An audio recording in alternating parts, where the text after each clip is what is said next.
गर्मियों में अगर कुछ काम सुबह 7 बजे से पहले निपटा लिए जाए ना तो यकीन करें आपका पूरा दिन बहुत ही ज़्यादा पुरसुकून गुजर सकता है। क्योंकि भाई जैसे-जैसे दिन चढ़ता है ना उतनी गर्मी होती जाती है, उतना ही काम करना मुश्किल हो जाता है। आज के इस व्लॉग में मैं आपके साथ कुछ ऐसे 5 से 6 काम शेयर करने वाली हूँ जो मैं सुबह सवेरे कर लेती हूँ और इन कामों को निपटाने की वजह से ना मेरा पूरा दिन बहुत ही ज़्यादा सुकून से गुजर जाता है। अस्सलामुअलैकुम माय यूट्यूब फैमिली, उम्मीद है जी आप सब ठीक-ठाक होंगे। अल्हम्दुलिल्लाह मैं भी बिल्कुल ठीक हूँ। अच्छा मैं आप लोगों को बताती चलूँ 2-3 दिन से ना मुल्तान में डेली बेसिस पर इतनी कोई शदीद आंधी आती है ना, बारिश तो ना होने के बराबर ही होती है लेकिन इतनी ज़्यादा मट्टी हो जाती है कि सुबह ना घर पहचाना नहीं जा रहा होता। वैसे तो मेरी कोशिश होती है कि रात को जितनी सफाई कर सकती हूँ कर दूँ। कल रात भी मैंने कर दी थी लेकिन रात को फिर दोबारा से आंधी चली थी और सुबह ये जो मेरे बाहर का ओपन एरिया था ना, अच्छी खासी यहाँ पर मट्टी थी। तो सुबह मैंने क्या किया, मैं 2-3 दिन से यही करती हूँ कि जैसे ही नमाज से फारिग होती हूँ ना, सबसे पहले ये जो बाहर का मेरा ओपन एरिया यहाँ पर पानी डाल के अच्छी तरह वाइपर लगा देती हूँ। क्योंकि अगर यही एरिया, ये जो मेन एरिया है, गंदा होगा ना तो यहाँ के जो मिट्टी वाले पाँव हैं वो अंदर बेडरूम में भी जाएंगे। मेरा सिटिंग एरिया भी साथ ही है, वॉशरूम भी साथ है, किचन भी साथ है, तो पूरा जो घर है ना इसकी वजह से गंदा होगा। इसलिए कोशिश करें स्पेशली गर्मियों में, क्योंकि आंधियाँ बहुत चलती हैं, अपने घर के उस एरिया को क्लीन किया करें जो सबसे ज़्यादा गंदा हो रहा होता है और जहाँ आपको पता है कि यहाँ से जो मिट्टी है ना, मिट्टी वाले पाँव हैं, बच्चे हो गए, घर के बाकी अफराद हो गए, वो लेके अंदर जाएंगे और पूरा घर गंदा हो जाएगा। अगर आप यकीन करें सबसे पहले इस एरिया की क्लीनिंग कर लेंगी ना, आपका जो पूरा घर है वो गंदा होने से बच जाएगा। उसके बाद ही अक्सर बहनें पूछ रही होती हैं आप ही आपका सिटिंग एरिया साथ है तो जब आप फर्श धोती हैं तो वहाँ पानी नहीं जाता? नहीं जी, पानी नहीं जाता क्योंकि ढलवान ही ऐसी बनी हुई है कि वो सीधा जो ड्रेन पाइप होता है ना उसके अंदर चला जाता है। लेकिन रात को थोड़ी सी बारिश ज़्यादा हो गई थी तो यहाँ पर भी ना अच्छा खासा पानी आ ही गया था। तो सबसे पहले सुबह उठ के मैंने बाहर का वो अपना जो सहन है छोटा सा उसको साफ़ सुथरा किया।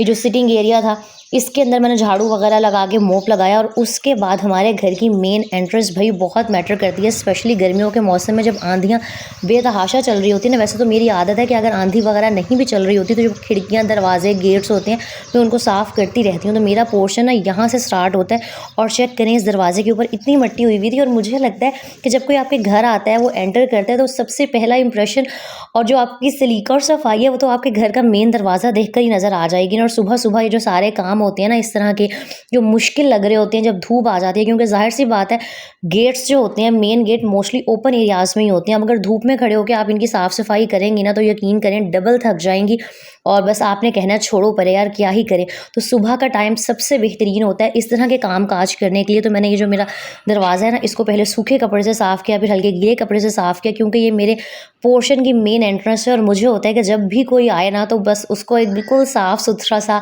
और प्रेजेंटेबल सा ऑर्गेनाइज सा घर मिल रहा हो। और यहाँ से चेक करें गर्मी में 6, सवा 6, साढ़े 6 बजे इस तरह की ना तड़कती भड़कती धूप वाला फुल दिन निकल आता है। और ख़ास तौर पे मुल्तान में अगर शाम को, रात को जितनी मर्जी आंधी बारिश आ गई हो, सुबह उस आंधी बारिश के कोई असरात नज़र नहीं आ रहे होते और ना टिका के गर्मी होती है।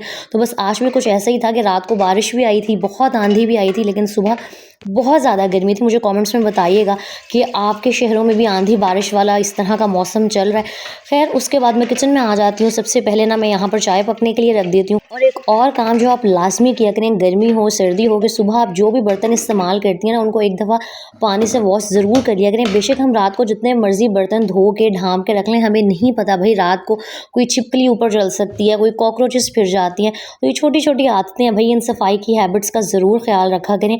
तो मैं लाजमी ना, हालांकि वैसे तो मैं रात को पूरा किचन साफ़ सुथरा करके धुले हुए जो मैं बर्तन होते हैं ना उनको भी ऊपर दस्तरखान से ढाँप देती हूँ, लेकिन फिर भी मेरे दिल में एक वहम सा होता है तो मैं वॉश करके फिर ही यूज़ करती हूँ। क्योंकि अगर आपने किचन का दरवाज़ा बंद भी कर दिया हो ना और जिस तरह की मुल्तान में आंधियाँ चलती हैं तो कहीं ना कहीं कोने कुतरों से मिट्टी आ जाती है। और मैं हैरान हो रही थी कि सब कुछ बंद था, मैंने दरवाजे के नीचे भी इवन जो है ना मोटा कपड़ा लगा दिया था कि मिट्टी ना आए, लेकिन फिर भी मिट्टी आ गई थी। खैर उसके बाद मैंने पेड़े करके रख दिए थे क्योंकि आटा बहुत ज़्यादा सख्त हुआ हुआ था। और अगर पेड़े जो हैं वो रोटी बनाने से, पराठे बनाने से 10-15 मिनट पहले बना के रख दिए जाए ना तो आपकी रोटी और पराठे बहुत अच्छे बनते हैं। जो बीच में मेरे पास 10-15 मिनट का टाइम था उसको भी मैंने यूटिलाइज़ किया था और मैंने ना फ़ौरन से मशीन ऑन कर दी थी। सेमी ऑटोमेटिक मशीन हो गई, ये ऑटोमेटिक मशीन हो गई। इनका फ़ायदा यही है कि बस आपने कपड़े डाल के ना इनको ऑन करना होता है, बाकी ये सारा काम ना खुद ही कर देती हैं। तो अपनी आसानी के लिए मैं हमेशा अपनी बहनों से कहती हूँ कि छोटी मोटी सेविंग्स करके ना इस तरह के गैजेट्स हो गए, इस तरह की मशीनरी ज़रूर ख़रीदा करें जिससे आपका काम आसान हो सके। स्पेशली जब जब आपके पास हेल्पर नहीं है, मैंने जब से यकीन करें ये वाली वॉशिंग मशीन ख़रीदी है ना, लाइफ में बहुत सुकून आ गया है। वरना मेरे पास पहले वो वही मैनुअल वॉशिंग मशीन थी और मेरे ये जो कंधे हैं ना, वो कपड़े खंगाल खंगाल के दुख जाते थे। लेकिन अब इतनी आसानी हो गई है, कपड़े धुल भी जाते हैं, रिंस भी हो जाते हैं, ड्राई भी हो जाते हैं। मैंने सिर्फ 10-15 मिनट के लिए ना तार पे डालने होते हैं और उसके बाद वो सूख जाते हैं। और उसके बाद मैं आ गई थी नाश्ता बनाने के लिए। मुझे पता था जितनी देर में नाश्ता मेरा तैयार होगा ना, उतनी देर में मेरे कपड़े भी धुल गए होंगे। तो अक्सर आप लोग पूछते हैं ना आप ही कि हमसे तो सारे काम नहीं होते, आप सब कैसे कर लेती हैं? और अक्सर तो ये कमेंट्स भी आ रहे होते हैं कि ये वीडियोस में झूठ बोल रही होती है। नहीं, बंदा पूछे, मैं 2 ढाई साल हो गए हैं मुझे यूट्यूब पर, मैं कितना ही झूठ बोल सकती हूँ ना। मेरी कोशिश होती है जिस तरह की मेरी रूटीन है मैं वही आप लोगों को दिखाऊं, क्योंकि मैं कितना ही एक चीज़ को फेक कर सकती हूँ। और मेरी वो सारी बहनें जो यूट्यूब चैनल्स बनाना चाहती हैं या जिनके चैनल्स हैं ना, आपको मैं एक टिप यही दूंगी कि जिस तरह की आपकी लाइफ है ना, उसी तरीके से आप कैमरा पे दिखाएं और वही जो लोग हैं, वही जो ऑडियंस है ना, पसंद करेगी। और यहाँ चेक करें, मुझे वाकई बहुत भूख लगी हुई थी और मैंने बचपन से सुना हुआ है कि जिसको भूख ज़्यादा लगी होती है ना, उसकी रोटी या जो पराठा है वो फूल जाता है। तो मैंने अपने लिए ये बॉक्स चकोर पराठा बनाया था और ये फुल ना फूल गया था और बहुत ही सॉफ्ट और बहुत ही मज़े का बना था। और मेरा मोस्ट फेवरेट नाश्ता भाई यही है। खैर नाश्ते वगैरह से फ्री हो गए क्योंकि इतनी ज़्यादा आंधी थी ना। और अच्छा, आंधी वगैरह ना भी आए, मेरी ये आदत ही है कि जिस दिन मैंने कपड़े धोने होते हैं ना, तो इस तरह के जो फुट मैट्स हो गए या जो भी सामान होता है, मोप हो गई, मैं चीज़ें साथ के साथ वॉश कर लेती हूँ। इस तरह ना बहुत ज़्यादा गंदी नहीं होती हैं। तो ये फुट मैट्स भी काफ़ी गंदे थे, तो बस मैंने सोचा कि यार 5-7 मिनट ही लगने हैं, लगे हाथों ना इनको भी वॉश करके धूप में डाल देती हूँ। इतनी तेज़ धूप होती है कि इन्होंने भी ना साथ ही ड्राई हो जाना था। और यहाँ पर जी चेक करें, नाश्ते से जब तक मैं फ्री हुई थी, जब तक मेरे फुट मैट्स धुले थे ना, तो जो सारे कपड़े थे वो भी ड्राई हो गए थे। अब बस मैंने इनको तार पे डालना था और विदिन हाफ आवर ना इन्होंने ड्राई हो जाना था।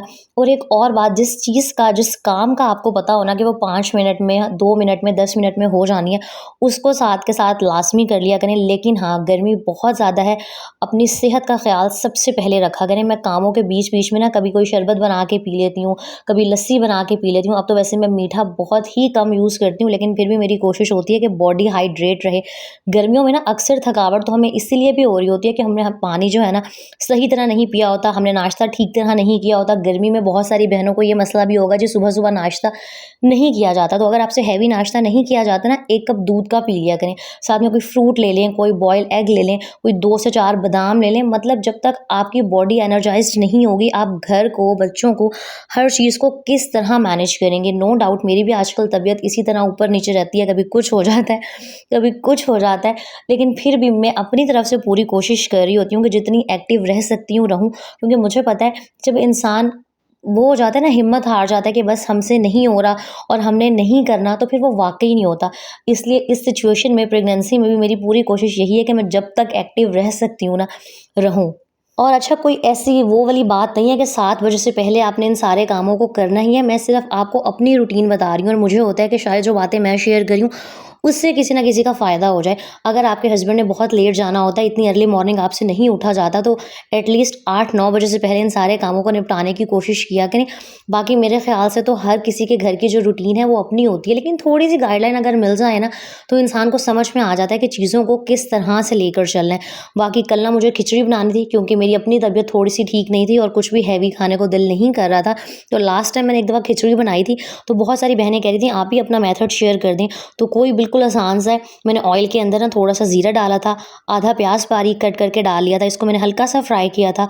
और चावल और जो ये जो येलो वाली दाल होती है, इसको मैंने भिगो के रख लिया था, इसको मैं ऐड कर दूँगी, पानी डालूँगी ढेर सारा, नमक डाल के ना इसको मैंने प्रेशर लगा दिया था। लेकिन मैं आपको मशवरा दूँगी कि आप कभी भी ना ये जो है खिचड़ी, इसको प्रेशर कुकर में पकने के लिए ना रखें। आपका कुकर जितना मर्ज़ी बड़ा हो, ऊपर से ना इसका सारा पानी निकलना स्टार्ट हो जाता है। एक तो डर अलग लग रहा होता है, ऊपर से किचन के अंदर बहुत मेस हो जाती है। तो अच्छा, मेरे साथ हमेशा जब मैं खिचड़ी कुकर में बनाती हूँ ना, मुझे होता है कि यार क्या ही इसको मैं स्लो आँच पे घंटा 2 घंटा पकाऊँ, तो कुकर में फटाफट से बना लेती हूँ। लेकिन उसके बाद जो किचन का हाल होता है ना, मतलब सीटी की जो जगह होती है ना, जब आप सीटी हटाएँगे सारा पानी वो उबल के बाहर आना लग जाता है। पूरी शेल्फ़ कल मेरी ख़राब हो गई थी, जो स्टोव था वो गंदा हो गया था, मतलब मुझे बहुत ज़्यादा सफाई करनी पड़ गई थी। लेकिन खैर, खिचड़ी मैं ऐसी तरीके से बनाती हूँ। और ये चेक करिए, मेरे घर का फ्रेश पुदीना, आजकल मुझे जब भी पुदीना चाहिए होता है ना, मैं बस गमले से तोड़ लेती हूँ। माशाल्लाह कह दीजिएगा, ज़िंदगी में पहली दफ़ा ऐसा हुआ है कि मैंने पौधे ख़रीदे हैं और वो इतने अच्छे तरीके से ना ग्रो कर रहे हैं। तो बस जी 5 मिनट मैंने इसको प्रेशर लगाया था और जो मेरी खिचड़ी थी ना वो तो फटाफट से बन गई थी, लेकिन उसके बाद जो मेरा काम था ना वो डबल हो गया था।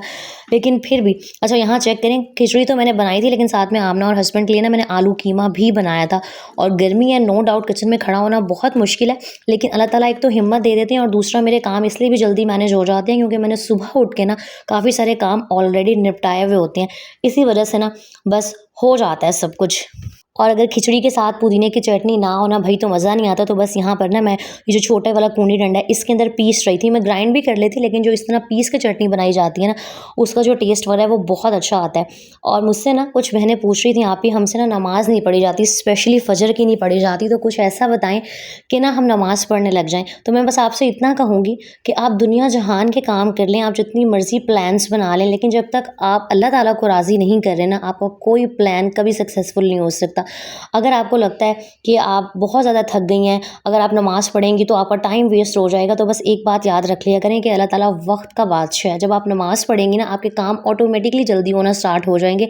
मैंने कल भी कहा था कि अपने दिन को ना नमाज के हिसाब से, नमाज के अकॉर्डिंग प्लान किया करें। और एक और बात कि जो छोटे बच्चों की माएँ होती हैं ना उनको कुरान पाक पढ़ने का बिल्कुल टाइम नहीं मिल रहा होता, तो कोशिश करें जब आपने सुबह फजर की नमाज़ पढ़ी है ना तो साथ ही 2 से 3 पेजेस या जितने आपसे आसानी से पढ़े जा सकते हैं लाज़मी ना कुरान पाक पढ़ा करें। वरना अक्सर मैंने देखा है कि हम कुरान सिर्फ रमज़ानुल मुबारक में पढ़ रहे होते हैं। और तो बस आपसे इतना कहूँगी कि चाहे गर्मी हो या सर्दी, अपने दिन को ना नमाज के हिसाब से प्लान करना स्टार्ट करें। आपके दिन में भी बरकत होगी, आपके काम भी हो जाएंगे। और आज जो काम मैंने आपके साथ शेयर किए हैं ना, सिर्फ कुछ दिन इस रूटीन को फॉलो करके देखें। और कल एज़ यूजुअल मुझे डॉक्टर के पास जाना था, तो बस यहाँ पर मैं निकल गई थी। बाकी के जो सारे सीन्स हैं वो आपने मेरे हस्बैंड के व्लॉग में देख लिए होंगे। वीडियो अच्छी लगी हो तो लाइक, कमेंट एंड शेयर कर दीजिएगा। चैनल पर न्यू है तो सब्सक्राइब कर दीजिएगा। इंशाल्लाह नेक्स्ट व्लॉग में मिलेंगे। टिल देन अल्लाह हाफिज़।